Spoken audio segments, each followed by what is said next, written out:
सो हे से foundation students, I hope आप सबकी प्रिपरेशन काफ़ी अच्छी चल रही होगी क्योंकि लगभग 20 दिन बाकी एग्ज़ाम को आपके। और हाँ, मुझे ये भी पता है कि आपके ऊपर काफ़ी ज़्यादा प्रेशर होगा और आपको सेल्फ डाउट भी हो रहा होगा कि मैं ये एग्ज़ाम पास कर पाऊँगा या नहीं, या मेरे अच्छे नंबर आएंगे या नहीं। सो यार, ये वीडियो एक आपके लिए हेल्प तरह का है क्योंकि इसमें मैं बताऊँगा कि आप कैसे 20 दिनों में अच्छे मार्क्स ला सकते हो, भले ही आप पढ़े हो या ना पढ़े हो। ठीक है, क्योंकि देखो यार, 20 दिन जो होता है ना, काफ़ी कम दिन नहीं, काफ़ी ज़्यादा ही दिन है और 20 दिन में आप पास भी हो सकते हो। और इसका एग्जांपल मैं खुद हूँ क्योंकि मैं, देखो ये मेरा सेफ फाउंडेशन का रिजल्ट है। ठीक है, 231 मार्क्स आए थे और बस ख़राब मार्क्स था, ज़्यादा अच्छा मार्क्स भी नहीं था। बट मेन बात क्या होता है ना कि आपको पास करना रहता है, तो मैं पास हो गया था। ठीक है, और मैंने ना शुरू के महीने में जब मेरा क्लास 12 ख़त्म हुआ था तो उसके 1-2 महीने बाद सब चीज़ मेरा क्लियर था क्लास 12 का, इसीलिए मैंने 1-2 महीने में क्लास 12 का जितना कुछ था सब कंप्लीट तो नहीं किया था, मतलब थोड़ा बहुत कर लिया था। फिर 1-2 महीने मैंने बिल्कुल पढ़ाई नहीं किया यार, तो हाँ 2 महीने तो बिल्कुल पढ़ाई नहीं किया था। उसके 30 बाद एग्ज़ाम के 30-40 दिन पहले से मैंने वापस से पढ़ाई शुरू की थी और 30-40 दिन में मैंने काफ़ी ज़्यादा पढ़ा था, इसलिए मेरे 231 मार्क्स आए, वरना मेरे पासिंग मार्क्स में नहीं आते। तो देखो यार, 20 दिन ना काफ़ी कम नहीं होता है, काफ़ी ज़्यादा ही होता है। और अगर आप इन 20 दिन को अच्छे से यूटिलाइज़ कर लोगे ना, अगर आप 10-12 घंटे पढ़ लोगे ना सीए फाउंडेशन में, अगर आपने कुछ भी नहीं पढ़ा है तब, अगर आप 11-12 घंटे पढ़ते हो या 10 घंटे पढ़ते हो, तब आप पास मार्क्स ईजिली ले आओ। ठीक है, सो ये वीडियो आपके लिए स्ट्रैटेजिक वीडियो है। ठीक है, और मैं इस वीडियो में हर सब्जेक्ट के रिगार्डिंग बताऊँगा और हर कैटेगरी के स्टूडेंट्स के लिए बताऊँगा जिन्होंने कुछ पढ़ा है या कुछ नहीं पढ़ा है या पूरा ख़त्म कर दिया है, तो सबके लिए बताऊंगा। ठीक है, क्योंकि लास्ट में क्या होता है ना कि अगर आप खुद से करने जाओगे ना तो आपको बहुत दिक्कत आएगा, अगर आपको गाइड करने के लिए कोई होगा ना तो आपको ज़्यादा अच्छा रहेगा और आपको समझ में आएगा कि हाँ ये सब करना है ताकि अच्छा मार्क्स आए। ठीक है, सो चलिए स्टार्ट करते हैं वीडियो को। तो दोस्तों, आप वीडियो तक पूरा एंड तक बने रहना क्योंकि मैं जो स्ट्रैटेजीज बताऊँगा ना उससे आपको काफ़ी फ़ायदा होगा और आप एग्ज़ाम में अच्छे मार्क्स ला पाओगे। ठीक है, सो वीडियो तक एंड तक बने रहना। तो सबसे पहले बात करते हैं कैटेगरी 1 स्टूडेंट्स की जिन्होंने कुछ भी नहीं पढ़ा है या 10 से 40% के बीच में पढ़ा है। सो देखो दोस्तों, आपको ना काफ़ी कुछ तो अभी नहीं करना चाहिए, बस कुछ कुछ चैप्टर जो है वो सब करना चाहिए।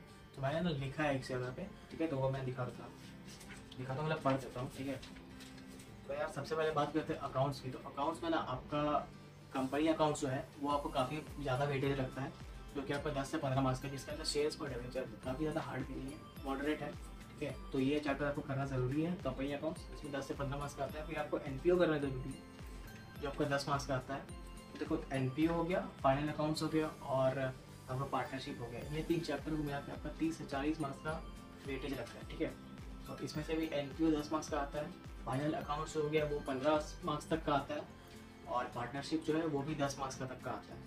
तो आपको ये चैप्टर ज़रूर करना है और ये क्योंकि ये सब क्लास 12 के चैप्टर्स है और आपके दिमाग में फ्रेश रहेगा और ज़्यादा हार्ड भी नहीं है। ठीक है, तो ये सब आप कर लेना। और अगर आपके पास समय हो तो आप बीआरएस कर लेना क्योंकि वो भी 10 मार्क्स का आता है और ज़्यादा हार्ड नहीं है। अगर आपको कैश बुक अच्छे से आता है ना तो आपका बीआरएस भी हो जाएगा। ठीक है, और फिर आप रेक्टिफिकेशन ऑफ एरर कर लेना क्योंकि उससे भी 10 मार्क्स इतना आता है और वो काफ़ी ज़्यादा इंपॉर्टेंट भी चैप्टर है। ठीक है, जो आपको आगे भी काम आएगा। तो रेक्टिफिकेशन ऑफ एरर्स कर लेना, वो भी 10 मार्क्स का आता है और बिल्स ऑफ एक्सचेंज भी कर लेना, वो 15 मार्क्स का आता है। ठीक है, ये सब चैप्टर जो मैंने अभी बोला है ये सब चैप्टर ज़रूर से कर लेना। ठीक है, क्योंकि अगर कहीं आप जो बाकी मैंने शुरू के 4 चैप्टर बताए उस पर अगर आपको कहीं पर स्टेप मार्किंग स्टेप अगर गलत हो गया या कुछ अमाउंट गलत हो गया ना तो आपको पूरा आंसर खराब हो सकता है। इसलिए आप ये जो 7 चैप्टर मैंने बताया ना वो चैप्टर ज़रूर कर लेना। और फिर जाकर अगर आपके पास टाइम बचता है ना तब आप थ्योरी चैप्टर्स कर सकते हो और जो कि ट्रू फर्स्ट में काफ़ी काम आएंगे। और आप डेप्रिसिएशन कर सकते हो, अकाउंट्स करेंट और एवरेज ड्यू डेट कर सकते हो, जो कि इसमें से भी accounts current average due date option में आता है और 5 मार्क्स का रहता है। तो इधर 5 मार्क्स होगा और डेप्रिसिएशन 5 का रहता है, तो 10 मार्क्स इधर भी आपका हो जाएगा। ठीक है, और आपको एक और क्या करना है कि आपको आरटीपी, एमटीपी और टीपी से क्वेश्चन पेपर सॉल्व करना है। अगर आपको खुद से सॉल्व नहीं हो रहा तो आप यूट्यूब में वीडियो हेल्प ले सकते हो, कि बहुत कोई टीचर लोग करते हैं, ये सब आप देख सकते हो। और अगर आपको अकाउंट कहीं से पढ़ना है तो आप सीटीसी क्लासेस से पढ़ सकते हो या ग्रूमिंग एजुकेशन या सीए वाला से कर सकते हो, ये तीनों ही बेस्ट चैनल्स हैं, तो यहाँ से कर सकते हो।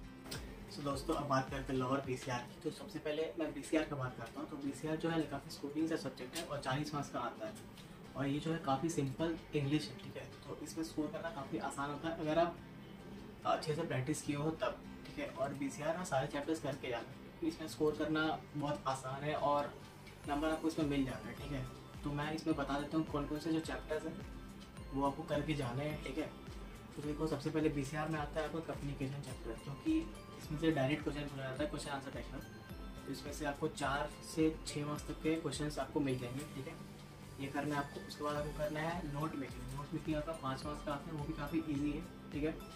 उसके बाद आपको करना है आर्टिकल राइटिंग, फिर report writing, letter writing, resume और प्रेसी राइटिंग। ये आपका सब चीज़ मिला के, पाँचों चीज़ मिला के आपका 15 मार्क्स तक का आता है। और मेरे अटेम्प्ट में ना December 22 अटेम्प्ट, उसमें ना 10 मार्क्स का आर्टिकल राइटिंग आया था, 2 आर्टिकल राइटिंग आया था। तो हो सकता है कि इस बार एक ही आए और एक कुछ अलग चीज़ आए, जैसे लेटर हो गया, रिज्यूमे हो गया, ठीक है। तो कोशिश करना आप सारी चीज़ करके जाओ, ठीक है, इसलिए ताकि आपको 10 से 15 मार्क्स आपका सिक्योर हो जाए इसमें, ठीक है। और उसके बाद आप करना कॉम्प्रीहेंशन तो सबको आता है, लेकिन क्योंकि प्रैक्टिस करके जाना स्टडी मैट्स, ठीक है। और इसमें आपको 5 मार्क्स का आता है, ठीक है। उसके बाद हो गया आपका सेंटेंसेस और इनडायरेक्ट, डायरेक्ट। उसके बाद एक्टिव, पैसिव, फ्रेजल वर्ब्स, ये सब को मिला के आपका 8 से 10 मार्क्स का आता है। तो ये सब भी कर लेना। देखो यार, ये सब काफ़ी आसान सी चीज़ है, ठीक है। अगर आप 2-3-4 दिन भी पढ़ोगे ना अच्छे से, मन लगा के BCR को भी, तो आपका आसानी से 40 में कम से कम 35 तक तो आ ही जाएगा, ठीक है।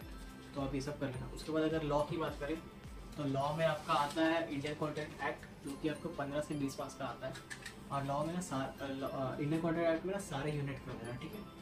और इंडियन कॉन्ट्रैक्ट एक्ट में क्या है ना कि case studies, Indian contract act में इन जनरल लॉ का ही जो बोलूँगा, इसमें केस स्टडीज़ कम आते हैं और डायरेक्ट क्वेश्चन ज़्यादा आते हैं। तो आपके लिए ये बेनिफिट है, क्योंकि इंटर में और फाइनल में ना केस स्टडीज़ ज़्यादा आते हैं, ठीक है। सो आप इंडियन कॉन्ट्रैक्ट एक्ट कर लेना, सारे यूनिट्स कर लेना, इसमें 15 से 20 मार्क्स में आते हैं। और अगर आपके पास और ज़्यादा समय बचता है तो आप कंपनीज एक्ट कर लेना, क्योंकि कंपनीज एक्ट काफ़ी बेसिक सा एक्ट है, ठीक है। इसमें कुछ इन डेप्थ कंपनीज एक्ट का नहीं गया हुआ है, काफ़ी ऊपर नहीं बोलूँगा, बट बेसिक सा चीज़ें सारा लिखा हुआ है, ईजी है काफ़ी। अगर आप इस पर थोड़ा भी टाइम दोगे ना तो आपको सब चीज़ समझ में आ जाएगा और आपका इसमें मार्क्स स्कोर करना काफ़ी आसान हो जाएगा, ठीक है। और आपका कंपनीज एक्ट का जो वेटेज है वो है 9 से 12 मार्क्स का। तो आप ये सब लॉ में आप ये 2 चैप्टर कर लेना और BCR सब कुछ कर लेना।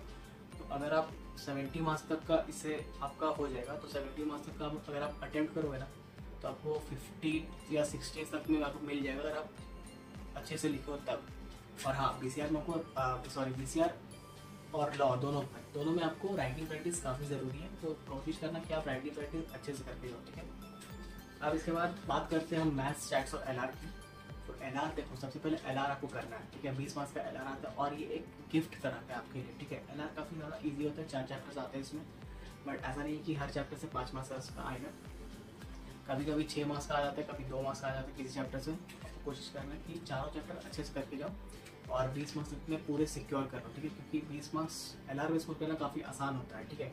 भले 1-2 गलती हो सकता है, बट काफ़ी आसान सा होता है। तो आप LR कर सकते हो 20 मार्क्स का, करके ही जाना, कर सकते हो नहीं, करके ही जाना। उसके बाद आपको स्टैट्स में क्या करना है, स्टैट्स में आपको करना है chapter number 14, 15, chapter number 16, 17 and chapter number 19। तो 14, 15 जो चैप्टर है ये आपका 18 से 20 मार्क्स तक का आता है, चैप्टर नंबर 14 एंड 15। ये काफ़ी आसान सा चैप्टर थ्योरी है और थोड़ा बहुत प्रैक्टिकल है, ठीक है। तो ये आप कर लेना स्टैट्स में। और चैप्टर नंबर 19 जो है वो है इंडेक्स नंबर और टाइम का, ठीक है। तो ये आप कर लेना, इससे आपका 4 से 6 मार्क्स का आता है। काफ़ी इजी सा चैप्टर है इंडेक्स नंबर और टाइम वाला, चैप्टर नंबर 19 जो है वो आप कर लेना। इसके बाद आपका आता है चैप्टर 16 और चैप्टर 17, जो कि है प्रोबेबिलिटी और थियोरेटिकल डिस्ट्रीब्यूशन। तो ये आपका 12 से 13 मार्क्स तक का आता है। तो ये भी आप कर लेना अगर आपके पास समय है तब, बट मैं बोलूँगा करके ही जाना, क्योंकि आसान सा चैप्टर है, तो इससे आपको स्कोर करने में काफ़ी आसानी हुई। और इसके बाद जो मैथ्स है, मैथ्स में आपका आता है टाइम वैल्यू ऑफ मनी, जिसमें 12 से 16 मार्क्स तक का वेटेज है। तो आप ये ज़रूर करके जाना, ये काफ़ी स्कोरिंग सा चैप्टर है, ठीक है। ज़्यादा कुछ इसमें हार्ड कुछ है, ये काफ़ी स्कोरिंग से है, तो आप ये ज़रूर करके जाना। अगर आप टाइम वैल्यू ऑफ मनी अच्छे से करोगे ना तो आपको 12 से 16 में कम से कम 10 से 12, 10 तो आ ही जाएगा, ठीक है। तो आप ये कम से कम करके जाना अच्छे से, ठीक है। इसमें आता है आपका सिंपल इंटरेस्ट, कंपाउंड इंटरेस्ट और एन्युटी, ये 3 तो मेन है, ठीक है। ये 3 मेन चीज़ है, ठीक है। ये करके जाना अच्छे से। उसके बाद आपका आता है इक्वेशंस चैप्टर, चैप्टर नंबर 2 है शायद।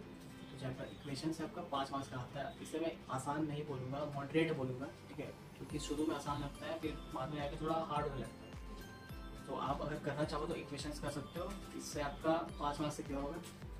फिर आप करना चाहो तो परम्यूटेशन एंड कॉम्बिनेशन कर सकते हो। परम्यूटेशन एंड कॉम्बिनेशन में ना आपका 5 मार्क्स का आता है, ठीक है। तो 5 मार्क्स इससे भी आपको सिक्योर हो जाएंगे। और अगर आपको करना, और अगर आपके पास समय बचता है ना, तो आप कोशिश करना लॉग, रेशियो, प्रोपोर्शन और इंडिसेस करना। समय क्या, ये तो करके ही जाना, ठीक है। इससे आपका 6 से 8 मार्क्स तक का हो जाएगा, ठीक है ना। लॉग, रेशियो, प्रोपोर्शन और इंडिसेस ये करके जाना, काफ़ी स्कोरिंग होता है और आसान क्वेश्चन आता है इससे। तो ये ज़रूर करना प्लीज़ यार, ये ज़रूर कर लेना, ठीक है। तो मैंने मैथ्स में जितना भी बताया वो 70 to 80 मार्क्स का कवरेज रखता है। और इसमें अगर आप सब चीज़ अच्छे से करके जाते हो, पीछे जितने स्टडी मैट क्वेश्चन है ना, एडिशनल क्वेश्चन की बात नहीं करता हूँ, एडिशनल क्वेश्चन मैंने करके कोई बात नहीं कर रहा हूँ। स्टडी मैट में जो है एक्सरसाइज क्वेश्चन वो करके जाना, और MTP सॉल्व करना, और प्रीवियस क्वेश्चन पेपर सॉल्व करना। प्रकाश अग्रवाल सर के चैनल है जो मैथ्स पढ़ाते हैं, उनके चैनल में जून 21 से लेकर के दिसंबर 22 तक का सारा प्रीवियस क्वेश्चन पेपर सॉल्व किया हुआ है, ठीक है। तो आप उन्हें चेकआउट कर सकते हो। और आप आकाश अग्रवाल सर के सेंचुरी सीरीज़ का जो प्लेलिस्ट है, मैथ्स की सेंचुरी हो गया, स्टैट की सेंचुरी हो गया, ये आप जरूर कर लेना, क्योंकि इससे काफ़ी हेल्प होता है और एग्जाम में काफ़ी क्वेश्चन सारे मैच कर जाते हैं। तो आप ये वीडियो रेफर कर सकते हो, ठीक है। सो मैथ्स का बात तो यहाँ हो गया। सो अब बात करते हैं इकोनॉमिक्स और BCK की। तो इकोनॉमिक्स और BCK में सबसे पहले मैं बात करूँगा BCK की। तो BCK में देखो यार, BCK काफ़ी आसान सा स्कोरिंग सा सब्जेक्ट है और ये 40 मार्क्स का आता है। तो आप BCK में सारा चैप्टर रीडिंग करके जाना। अगर आप BCK को 2-3 बार हर चैप्टर रीडिंग कर लोगे ना, तो आपको उसका कॉन्सेप्ट कुछ सब कुछ समझ में आ जाएगा और आपके क्वेश्चंस भी आसानी से बनेंगे। और आपको मतलब स्टडी मैट के जो पीछे जो क्वेश्चंस है ना, अगर आप 2-3 बार रीडिंग करने के बाद अगर वो क्वेश्चन सॉल्व करेगा ना, तो आपका हार्डली कोई 1-2 क्वेश्चन रहेगा जो आपको गलत हो सका, ठीक है। तो आप बेसिकली कोशिश करना कि आप सारे चैप्टर 2-3 बार रीडिंग करो और पीछे जो स्टडी मैट के क्वेश्चन दिए हुए वो सब ज़रूर से ज़रूर अटैम्प्ट करना, ठीक है। और अगर आप चाहते हो तो चैप्टर नंबर 6 जो BCK का है वो छोड़ सकते हो, क्योंकि मैंने भी छोड़ दिया था। एज सच वो कुछ ज़्यादा इंपॉर्टेंट चैप्टर नहीं है, तो आप वो चैप्टर छोड़ सकते हो। उसके बाद अब बात करते हैं इकोनॉमिक्स की। तो इकोनॉमिक्स में सबसे पहले आता है chapter number 2 and chapter number 3, वो हो गया demand and supply and production and cost का। तो ये चैप्टर जो है ना, ये दोनों चैप्टर मिला करके आपका 20 से 24 नंबर तक का वेटेज रखता है। तो ये दोनों चैप्टर काफ़ी ज़्यादा इंपॉर्टेंट है, ठीक है। और आप करना चाहते हो तो चैप्टर नंबर 1 और चैप्टर नंबर 5 कर सकते हो, जो कि बहुत ज़्यादा ही आसान है। और चैप्टर नंबर 1 तो 1-2 बार रीडिंग करोगे तो समझ में आ जाएगा। और जो बिजनेस साइकिल जो चैप्टर है, चैप्टर नंबर 5, वो बहुत ज़्यादा इंटरेस्टिंग चैप्टर है और काफ़ी ज़्यादा स्कोरिंग चैप्टर है, ठीक है। तो अगर आप इन 4 चैप्टर को कर लोगे ना, चैप्टर नंबर 1, 2, 3 एंड 5 इकोनॉमिक्स में, अगर ये कर लोगे ना, तो आपका श्योर शॉट 40 मार्क्स तक का, 40 to 50 मार्क्स तक का हो जाएगा आपका इकोनॉमिक्स में। और BCK का अलग 40 मार्क्स का होता है, ठीक है। तो यहाँ तक में हो गया। और ये सब चैप्टर जो थे सब ज़रूर कर लेना और कोशिश करना कि आप स्टडी मैट के पीछे वाले क्वेश्चंस को अटेम्प्ट करो, उन्हें सॉल्व करो। उसके बाद आप ऑनलाइन भी खोल सकते हो, MCQs वो सब करो। आपको फिर भी समझ में नहीं आता है तो आप मैराथन देख सकते हो, ठीक है। तो ये सब थी कुछ स्ट्रैटेजीज कैटेगरी 1 स्टूडेंट्स के लिए, ठीक है। सो आपको ये सब करना हो कैटेगरी 1 स्टूडेंट्स में। आपको इतना बोलूँगा कि आप प्रीवियस क्वेश्चन पर RTP, MTP ये सब ज़रूर सॉल्व करना। आकाश अग्रवाल सर की मैथ्स की स्टैट्स की सेंचुरी ज़रूर देखना। और अगर आपको लॉ करना है तो ब्रह्मास्त्र प्लेलिस्ट है, स्वप्निल पटनी क्लासेस में अंकिता पटनी मैम वो करवाती है। ब्रह्मास्त्र करके एक प्लेलिस्ट होगा, ये फाउंडेशन दिसंबर 22 के लिए था लॉ का, तो आप वो देख सकते हो, ठीक है। उससे काफ़ी ज़्यादा हेल्प मिला था मेरे को। भले ही वो फास्ट ट्रैक बोल के है, लेकिन फास्ट ट्रैक सच लगता नहीं है, क्योंकि मैंने उसी से किया था और ऐसा लगता है कि रेगुलर ही लेक्चर है, ठीक है। तो आप उससे भी कर सकते हो। सो आप बात करते हैं कैटेगरी 2 स्टूडेंट्स की। और इन कैटेगरी में आते हैं वो बच्चे जो 50 to 70% सिलेबस खत्म कर चुके हैं। तो देखो यार, आपको क्या करना है ना, मैंने जो कैटेगरी 1 स्टूडेंट्स के लिए जो चैप्टर बताया ना, वो सब आपको तो हो गया। अगर नहीं हुआ है तो वो सब करना, और आपका जो सिलेबस पेंडिंग बचा है ना, वो सब खत्म करना, ठीक है। कि वो सब छोटे छोटे चैप्टर्स है और वो सब जल्दी हो जाएंगे, ठीक है। तो वो सब चैप्टर्स जल्दी जल्दी खत्म करने की कोशिश करना। और आपको जब रिवाइज़ करना हो ना, तो आप कोशिश करना कि आप मैराथन से रिवाइज़ करना, ठीक है। और आपको क्या करना है कि MTP, RTP previous question paper ये सारे सॉल्व करने हैं, ठीक है। हार्ड मतलब मैक्सिमम आपको 2 अटैम्प्ट तो मिनिमम आपको 2 अटैम्प्ट तो सॉल्व करने ही है, ठीक है। 2 अटैम्प्ट के आपको सॉल्व करने ही है, ठीक है। और अगर आप चाहते हैं कि मैथ्स प्रैक्टिस करें तो आप फिर से आकाश अग्रवाल सर का स्टैट की सेंचुरी, मैथ्स की सेंचुरी रेफर कर सकते हैं। काफ़ी हेल्पफुल है, काफ़ी क्वेश्चन मैच कर जाते हैं, तो आप वो ज़रूर करना, ठीक है। और बाकी तो आपको पता ही है कि क्या करना है। सो कोशिश करना कि आप डेली बेसिस पर रिवाइज़ करो, ठीक है। और ये करना ना कि आप शेड्यूल बना लेना कि इस दिन मेरे को ये ख़त्म करना है और इस दिन रात में मेरे को ये सब रिवाइज़ करना है, ठीक है। तो इससे क्या होगा कि आपका सुबह में पढ़ाई भी हो जाएगा और रात में आपका रिवीजन भी हो जाएगा। तो इससे आपका लास्ट में बर्थडे नहीं आएगा कि सब चीज़ एक बार में रिवाइज करेंगे, ठीक है। तो आप ये सब करना कैटेगरी 2 स्टूडेंट्स, ठीक है। अब बात करते हैं कैटेगरी 3 स्टूडेंट्स के लिए। तो कैटेगरी 3 में वो आते हैं जो 90% टू 100% सिलेबस खत्म कर चुका है। तो यार आपको मैंने कुछ बताने के लिए तो है नहीं, क्योंकि आपको सब कुछ पता है कि आपको क्या करना है क्या नहीं करना है। बस इतना कहूँगा कि आप डेली बेसिस पे रिवाइज करना, ज़्यादा से ज़्यादा क्वेश्चन सॉल्व करना, और अगर आपका सारा स्टडी मैट में क्वेश्चन इलस्ट्रेशन सब चीज़ सॉल्व हो चुका है तो कोशिश करना कि आप बाहर से गूगल से या अदर यूट्यूब चैनल से, अदर सोर्सेज से आप क्वेश्चंस लो और उसको प्रैक्टिस करो, ठीक है। तो इससे आपको क्या होगा कि आपका क्वेश्चन तरह तरह का क्वेश्चन बनाने को मिलेगा, और आप कोशिश करो कि एमटीपी और प्रीवियस क्वेश्चन पेपर से सॉल्व करो ना, तो एक टाइम फ्रेम रख लेना। जो टाइम फ्रेम एग्जाम में होता है ना 2 घंटा 3 घंटा का, तो उस टाइम फ्रेम के हिसाब से आप कोशिश करना कि उस स्लॉट में आप खत्म करो वो पेपर को। अगर आपको जिस पेपर में या जिस क्वेश्चन में ज़्यादा टाइम लग रहा है ना, तो देखना कि उस क्वेश्चन किस चैप्टर से है और उस चैप्टर को डेली रिवाइज करना, ठीक है। तो इससे क्या होगा कि आपका स्पीड इंक्रीज हो जाएगा और आपको एग्जाम में ज़्यादा देरी नहीं लगेगा क्वेश्चन सॉल्व करने के लिए, ठीक है। सो यार ये थी कुछ टिप्स एंड स्ट्रैटेजीज, और अगर आपको ये वीडियो पसंद आया हो तो आप इसे लाइक करना, शेयर करना, और अगर मेरे चैनल पर नए हो तो इसे सब्सक्राइब करना, ठीक है। और अगर ये वीडियो आपको हेल्पफुल लगा हो तो आप बाकी स्टूडेंट के साथ भी शेयर कर सकते हो, दोस्तों के साथ शेयर कर सकते हो, ठीक है। उनको भी कुछ हेल्प हो जाएगा। सो और अगर आप किसी टॉपिक पे वीडियो चाहिए होगा ना, तो आप कमेंट कर देना, मैं उस टॉपिक पे वीडियो बना दूंगा। सो until then, all the best for your examinations, and I hope you all do great in your examinations.